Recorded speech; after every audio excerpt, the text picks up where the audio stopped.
Ja vas sve lijepo pozdravljam, dragi moji birači, posebice, dragi moji žitelji doline Neretve. Ja sam Denis Šešelj, dugogodišnji sam sudionik u političkim zbivanjima u našoj Neretvi i šire, i većina ljudi u stvari ne pozna. Ponekad je to dobro, a većinom i nije biti, ajmo reći, javno poznat, jer si tada podložan kritici građana koji su sve više i više ogorčeni. Na sve političari, na sve ljude. Šta hoću reći? Da bi promijenili nešto u zemlji, moramo mijenjati konkretne stvari. Znači, moramo mijenjati situacije koje imamo, postojeće. Često volim reći u svom društvu s mojim prijateljima da rješenje nije HDZ, i to svi vide, ali i dolazak SDP-a na vlast ništa neće promijeniti. Mnogima to smeta kad to kažem, ali to su činjenice i to ćete vidjeti. Druge političke stranke koje imamo na, ajmo reći, političkom tržištu su isto svojevrsna prevara. Nažalost, ja sam u ovoj kampanji odlučio biti jako pristojan za razliku od drugih, ali moram istaknuti neke stvari koje su vrlo bitne. Ovih dana čujemo predizbornu kampanju gdje dva kandidata za predsjednika vlade se sukobljavaju, gdje se oni kao svađaju oko toga ko je više uzeo, ko je više štete napravio u ovoj zemlji. Nažalost, mi u dolini Neretve kao Neretvani, jer se posebno Neretvanima obraćam, ja sam, ajmo reći, pravi izvorni Neretvanin. Svi moji su Neretvani, dugo godina, znači, smo ovdje doselili kao i mnoga plemena u ove krajeve, iz Hercegovine, istočne. Znači, poznajem problem ovog naroda, što je vrlo bitno. Zašto to govorim? I zašto spominjem odakle su moji, odnosno zašto je bitno što sam ja Neretvan? Bitno je, isključivo, ja ne kažem da i naši ljudi nisu, koji su odovde, da nisu učinili neke situacije koje su opustošile ovaj kraj, ali nelogično je da neko iz Neretve glasa za osobe koje se tu pojave za izbore i odu ča. Ali to se upravo događa. Događa se, evo, imamo neke konkurencijske liste koje moramo istaknuti. Lista Mosta je uistinu lista nositelja Bože Petrova, koji je za vrijeme vladavine svoje imenovao ministra, načelno Neretvanina, koji ništa za Neretvu nije napravio. I to su činjenice. Gospodin Petrov, on danas traži opet potporu naroda i to je u redu. On ima na to pravo, ali on konkretne stavove nema. Što se tiče Neretve, to su sve političke floskule na državnom nivou, da će biti poštenje, kao bit će pošteni, pošteno će voditi ovu državu. Neću sada licitirati u njegovo poštenje, niti ću govoriti o njemu kao čovjeku. Svi Metkovci, svi Neretvani znaju neke stvari o njemu, znaju kako su neke stvari tekle od samog početka pa do kraja. Činjenica da suradnici gospodina Petrova listo napuštaju tu njegovu opciju, odlaze, to je isto upitno, to treba pitati te ljude koji su u puno navrata u medijima obrazlagali zašto su to napravili. Tu imamo vječni HDZ, stranku koja godinama vlada ovim prostorom. Šta hoću reći za tu stranku? Ta stranka je vrlo simpatična i zanimljiva za analize.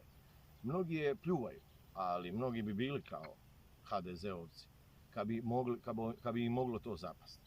Gospođa Marija Vučković kao ministrica poljoprivrede je žena koja u njenom mandatu kratkome se dogodilo to da je Hrvatska najviše hrane uvezla od baš u ovo vrijeme korone i tako dalje, i to iz susjednih zemalja. Domaća proizvodnja se ne štiti, nego se uvezi iz susjednih zemalja, i to trećih zemalja. Kojih zemalja? Zemalja koje nemaju iste norme ponašanja, isto tretiranje voćki, biljki, od strane pesticida koji su ponuđeni na tržištu. Odnosno, mi ne znamo što jedemo, što dolazi iz trećih zemalja, ali mi ovdje imamo rigorozne mjere. I kad sve to ispoštujemo, u konačnici proizvod koji dolazi na tržište je jako skup, nekonkurentan i na kraju se događa ono najgore, uvoz.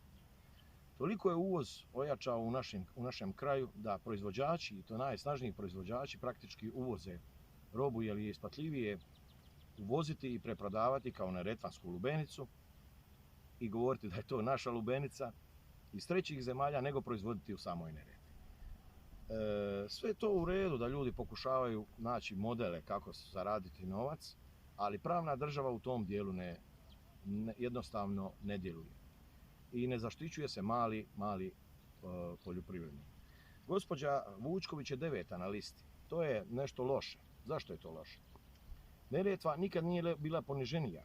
Znači 9. na listi jedino preferencijski, a to je teško, na to jako i snažnoj listi, bivšoj ministrici koja zastupa jedan geografski položaj, kao što je Neretva.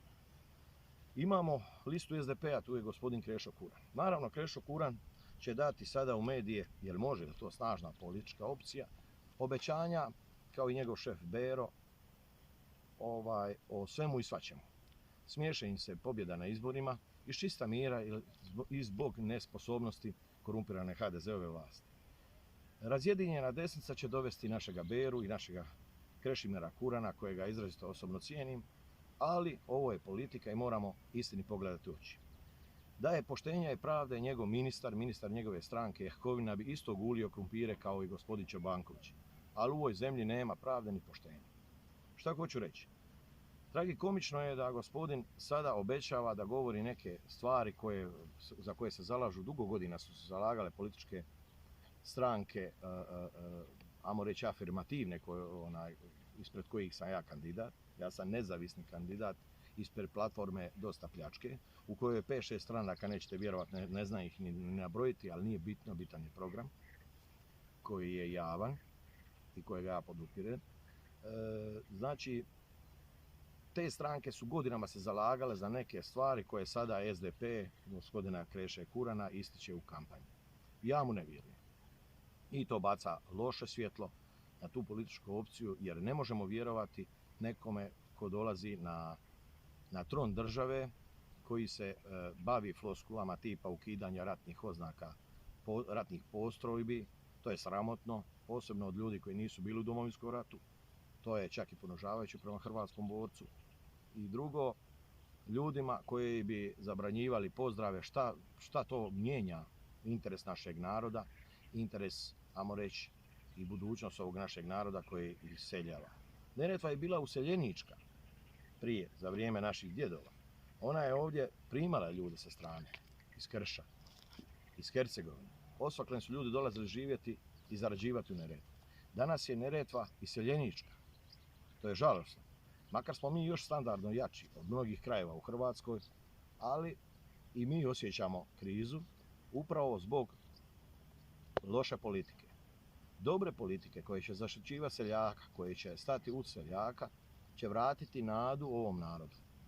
Zato, dragi građani, ne znam jesam još neku ozbiljnu političku stranku spomenuo, evo, je li to Škorina politička platforma, Domovinski pokret u kojoj je nositeljica liste Ruža Tomaš, koja stoljećima već obećava da će se prestati baviti politikom. Naime, ona vraća svoju uslugu nekome ili nečemu, nemam pojma čemu, da se kandidira i ponese listu i onda će mandat dati čovjeku koji uopće ne živi na ovim prostorima. Čovjek je porijeklom Sinjanin i živi u Zagrebu. Znači Zagrebčaninu, izvjesnom Milanoviću. Taj gospodin će uzeti mandat od gospođe Ruže Tomašića ukoliko vi za nju glasate. Znači tu nema ni Škore, ni gospođe Tomašić, tu će biti gospodin taj Milanović, koji više nikad u Neretvu neće doći pitati vas kako vam je, imate li problema. Znači ta lista Škore u Neretvi ne bi smjela dobiti niti jedan glas. Bez obzira na domoljublje, rodoljublje i čovjekoljublje, kako kaže naša Ruža Trnoružica. Mi moramo jednostavno znati šta hoćemo. A da bi znali šta hoćemo, moramo birati ljude koji će, kad prijeđu preko Svetog Roka, znati neke stvari.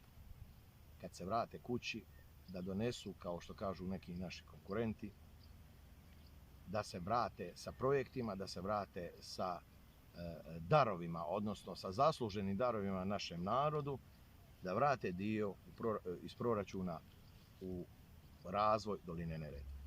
Znači, naš zadatak je uistinu da budemo odgovorni prema svom kraju, a odgovornost je ako živiš u nekom mjestu, da za njega radiš. Nije pošteno, nije ljudski da se kandidiraš u tuđem mjestu, nije pošteno da ideš zastupati nekoga kojega nikad nisi zastupao, a znamo da nisi, a to se događa na izbornim listama, je takav izborni zakon. Znači morate birati svoje ljude. Ljude koji će se zalagati za interese Neretve. Šta hoću na kraju reći, da ne budem dosadan, je da bi mogli i dalje, kako se kaže, da bi mogli s guštom pogledati ovaj video. Pozivam birače u 10. izbornoj jedinici, naša lista je savršena, vrlo kvalitetni ljudi. Znam da bije glas loš određene ljude koji su u prostoru ove političke platforme, ali to nas uopće ne zanima. Znači, mi se zalažemo i preferencijski tražimo naše glasove. Lista na kojoj ja jesam 14. zadnji na listi ima svog nositelja Ivana Šimića, vrlo kvalitetan privatni poduzetnik. Imamo niz kvalitetnih pojedinaca s prostora 10. izborne jedinice, znači s cijelog prostora 10. izborne jedinice.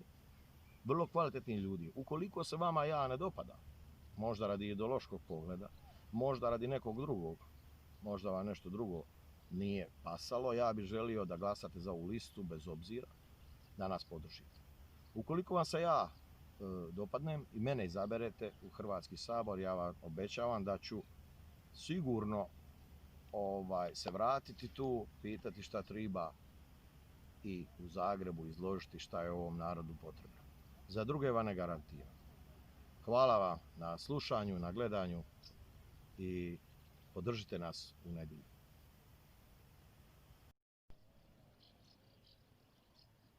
Lista broj 16, kandidat 14, dosta pljačke.